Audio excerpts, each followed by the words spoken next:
quand on lit votre livre, il y a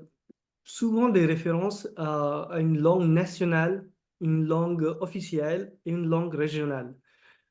J'ai vu ces trois catégories. Euh, Langue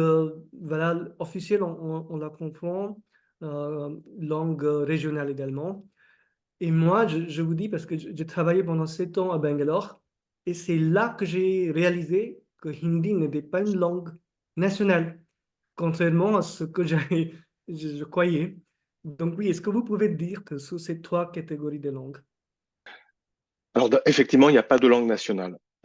Et ça a été un des débats les plus chauds pendant les 3 années où la constituante a préparé la constitution de l'Inde, parce qu'une partie très importante des parlementaires, des constituants voulaient faire du hindi la langue nationale pour unifier, pour marquer aussi la différence avec l'anglais qui était la langue du colonisateur et qui servait de langue officielle après le persan qui avait joué le même rôle les siècles précédents. Sauf que ils sont pas arrivés à un consensus parce que les gens du Sud, qui parlent des langues dites dravidiennes, ne voyaient pas du tout pourquoi ceux du Nord auraient un avantage qui serait celui que leur langue est la langue nationale, alors que les langues du Sud, et c'est particulièrement vrai du tamoul, sont